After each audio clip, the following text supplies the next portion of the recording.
Olá pessoal, sejam bem-vindos a mais uma aula do Universo Numérico. Dando continuidade ao curso de raciocínio lógico, nós vamos continuar a falar dos conectivos lógicos. São 5 no total. Já falamos da conjunção e na aula 2 e na aula 3 vamos falar da disjunção e disjunção exclusiva. Esse começo do curso, gente, é um pouco teórico, tá? Até eu diria bastante teórico. Mas se vocês tiverem paciência, vocês vão entender os fundamentos do porquê que vocês estão utilizando os conectivos de uma determinada forma ou de outra. Então, decorar é muito fácil, mas pode ser uma casquinha de banana. Numa prova, a decoreba pode ser mais prejudicial do que se vocês tivessem aprendido exatamente o porquê que aquilo ocorre.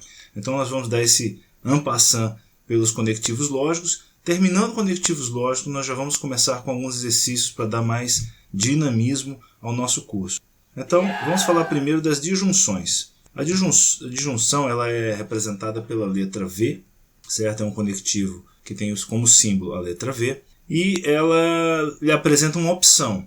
Trabalhando ainda aquele exemplo da joia e do carro, eu diria, vou dar-lhe uma joia ou vou dar-lhe um carro. Tem uma opção de dar uma joia ou dar um carro. Na primeira possibilidade, olhando ali para a nossa tabelinha verdade da direita, nós temos a proposição P e Q verdadeiras. Ou seja, proposição P, dar a joia, proposição Q, dar o carro. Sendo ambas verdadeiras, eu cumpri minha promessa. Se ambas forem verdadeiras, a proposição composta disjuntiva será verdadeira.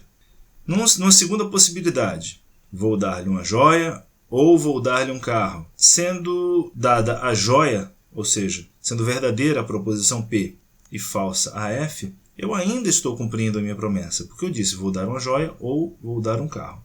Dei a joia, tudo bem, verdade. A terceira possibilidade, se eu não der a joia e der o carro, ou seja, proposição P falsa, proposição Q verdadeira.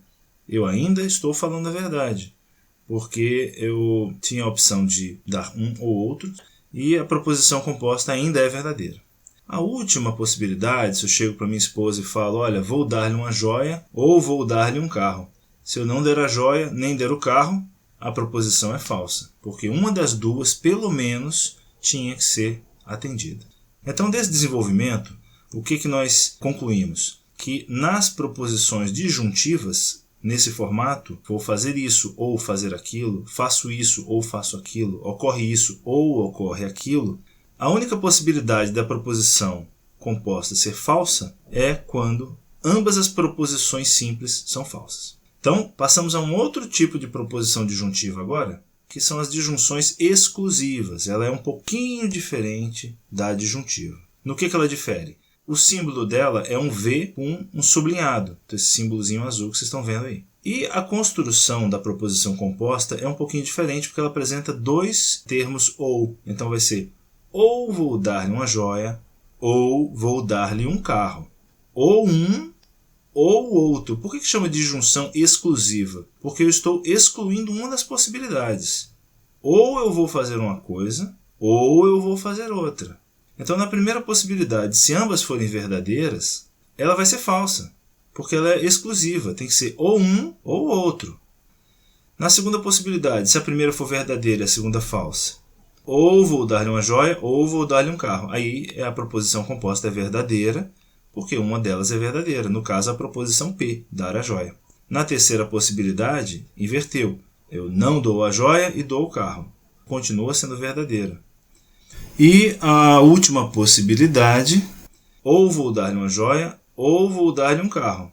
Se eu não der nenhuma das duas, a proposição é falsa, porque eu tinha que dar ou um ou outro. Disso nós concluímos o quê? Que para as proposições disjuntivas exclusivas, quando ela se apresenta na questão da forma ou isso ou aquilo, prestem bem atenção. Na questão vocês vão ver que há que se prestar muita atenção se existem dois ous, certo? Se for apenas um ou, é o exemplo anterior, disjunção simples.